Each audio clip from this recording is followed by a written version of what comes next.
अब सम कन्वेंसी रूल हमको पढ़ना है।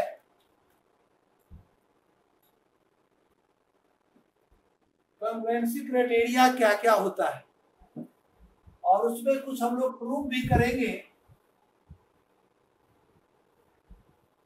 अब जैसे दो ट्रायंगल कन्ग्रुएंट है तो 6 पार्ट इक्वल है, तो मिनिमम 3 पार्ट इक्वल है, तो आप दोनों ट्रायंगल को कन्ग्रुएंट कर सकते हो।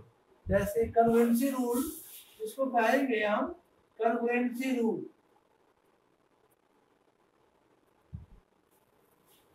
या कन्वेंसी प्रॉपर्टी। कन्वेंसी रूल क्या क्या है? फर्स्ट आप दे सकते हो, फर्स्ट में साइड एंगल साइड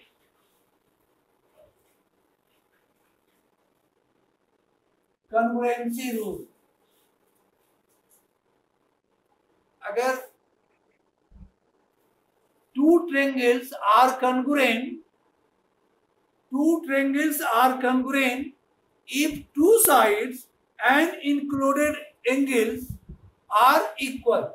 आप लिख सकते हो इसका फुल फॉर्म में। डिफिनेशन अगर आ गया लिखने के लिए, right the congruency criteria of SAS, तो आप लिख सकते हो two triangles are congruent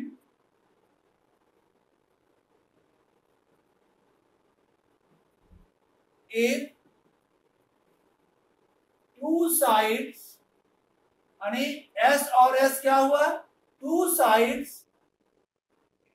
including angle, two sides including, बोल देते हैं SAS कन्ग्रुएंसी रूल में आप लिखोगे two triangles are congruent if two sides included angle of first triangle included angle of two sides, side angle side में आप लिख सकते हो, हाँ, if two triangles are congruent, two sides and included angle of one equal to, two triangles are congruent if two sides included angle, short में लिखो, are corresponding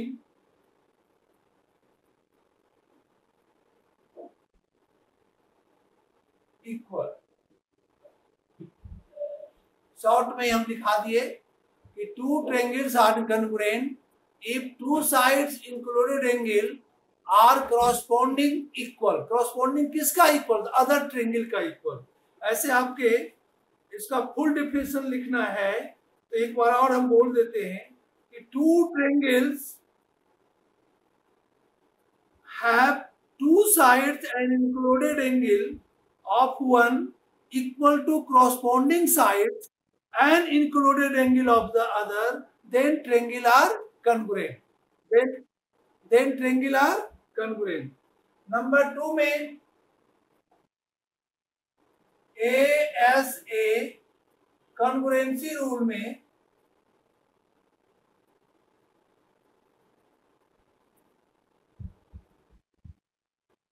if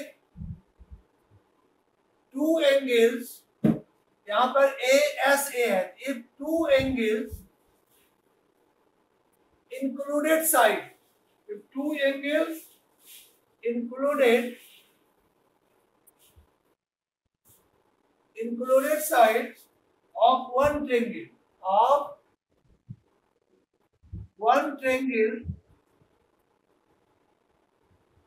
are equal to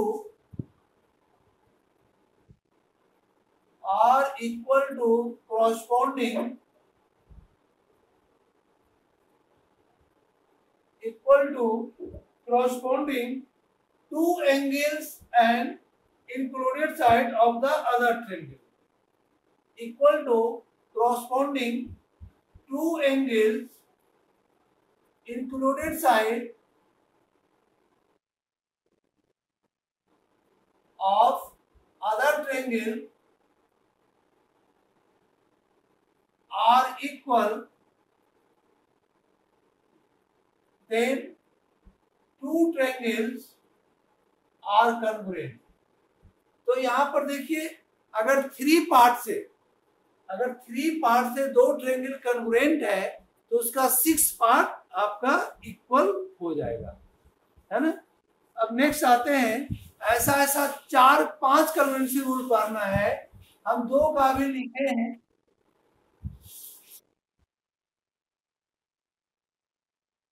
If two angles included side of one triangle are equal to corresponding two angles included side of the other triangle are equal, then two triangles are congruent. Short में congruent हम लिख दिए हैं।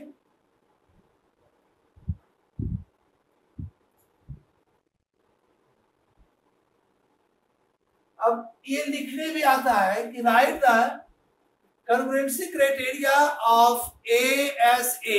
तो यही पूरा इतना लिखोगे। ASA का मीनिंग क्या हुआ? Angle, side, angle. तो एंगल, साइड, एंगल से आपको फुल मार्क्स नहीं मिलेगा। आपका इस क्राइटेरिया का पूरा ये डिफिनेशन देना हुआ। इसका मीनिंग क्या हुआ कि टू ट्रायंगल्स है, मान लो हम फर्स्ट ट्रायंगल बना दिए ABC और सेकेंड ट्रायंगल बना दिए DEF। अब देखिए टू एंगल्स, तो कोई भी दो एंगल्स ले लो। फर्स्ट एंगल हम ले लिए A जो कि D का इक्वल है, सेकेंड एंगल ले लिए B जो C का इक्वल है। तो टू एंगल्स इंक्लूडेड साइड। अब इस दोनों बीच में जो इंक्लूड साइड है, कौन साइड इंक्लूड है? A और B में कौन साइड इंक्लूड है? AB। कौन साइड इंक्लूड है? AB। तो ये AB किसका इक्वल होना चाहिए? DE का इक्वल होना चाहिए। हाँ, तो DE का इक्वल होना चाहिए। यही हुआ corresponding sides and corresponding angles। तो two angles included side of one triangle are equal to corresponding two angles included side of the other। तो both triangle are congruent। अब यहाँ पर अगर ऐसा केस आता है तो दोनों ट्रायंगल कॉन्ग्रुएंट होगा, और जब कॉन्ग्रुएंट होगा तो कितना पार्ट इक्वल हो जाएगा? 6 पार्ट। 6 पार्ट। 3 का हेल्प लिए, 3 आपका दिया हुआ था, 3 अदर इक्वल हो जाएगा। तो अब कौन कौन पार्ट रिमेनिंग बचा? दो एंगल तो पहले से इक्वल दिया हुआ था, तो थर्ड एंगल बच गया। थर्ड एंगल क्या नाम है फर्स्ट एंगल का? Angle C equal to angle F। ये क्रॉसपोंडिंग एंगल्स हुआ। और BC किसका इक्वल हो जाएगा? EF का। और AC किसका इक्वल होगा? TF का। जिसको कहेंगे corresponding angles and corresponding sides are equal. CPCT से इक्वल होगा। अगर इसमें हम लिख दें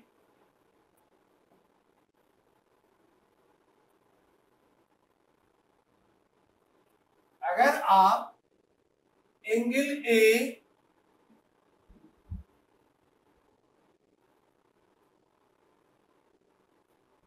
इक्वल टू एंगल B है और AB इक्वल टू DF और angle B equal to angle F, तो ट्रायंगल ABC,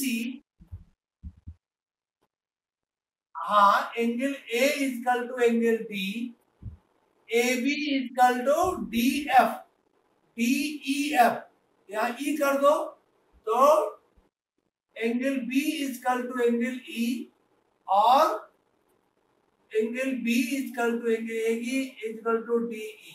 ओके, तो triangle A B C congruent triangle D E F. अब देखो दोनों किससे कॉन्ग्रुएंट हुआ? तो angle side angle congruency rule से हम इससे कॉन्ग्रुएंट प्रूव किए। तो अब जो रिमेनिंग 6 पार्ट है angle C is equal to angle F, ये अपने आप इक्वल हो जाएगा। B C is equal to E F, ये भी इक्वल हो जाएगा। A C is equal to D F, इसको जो इक्वल करेंगे उसको लिखते हैं सीपीसीटी। ये क्या होता है CPCT? What is the full form of CPCT? तो corresponding part of congruent triangle, इसको लिख सकते हैं फुल फॉर्म में corresponding part of congruent triangle। इसका हर एक क्वेश्चन में आप ये शॉर्ट में लिखोगे फ्रॉम सीपीसीटी से, यानी corresponding part of congruent triangle। और ये तीनों corresponding part से आपका इक्वल हो जाएगा अगर इतना दिया हुआ है।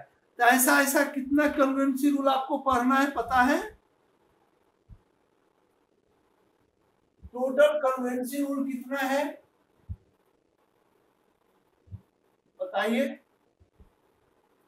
तो टोटल 5 कन्वेंसी रूल है।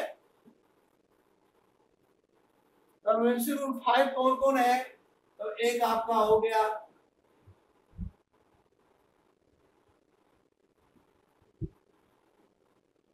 कॉन्ग्रुएंसी रूल में आप टोटल पढ़ोगे। फर्स्ट में side side side congruency rule,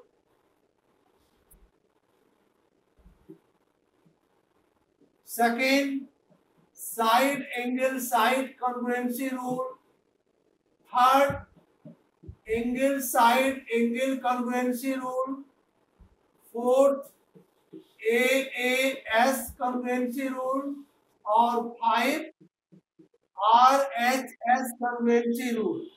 अब बताइए RHS क्या हुआ?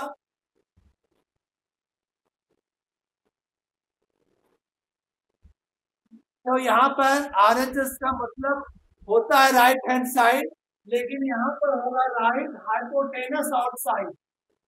ये राइट है, ये हाइपोटेनस है और एक साइड लेंगे तो इसका फुल फॉर्म राइट और हाइपोटेनस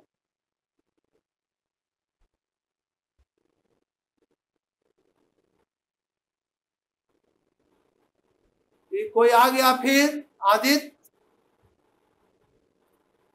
प्रखर, कहां से आवाज आ रही है?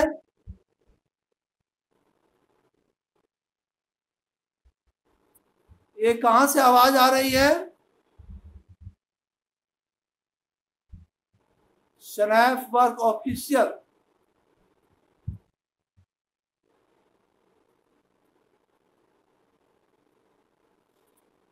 वहीं से आवाज आ रही है।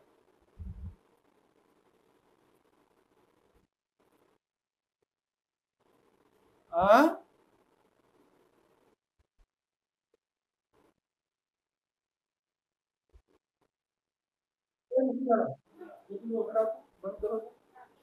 आई एम कूल हटाओ इसको। आई एम कूल, हाँ इसको हटा ही दो, रिमूव।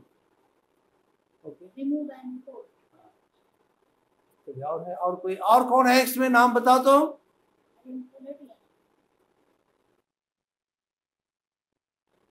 कहां से आ जाता है? कैसे सर्च करो? इसको बंद करो।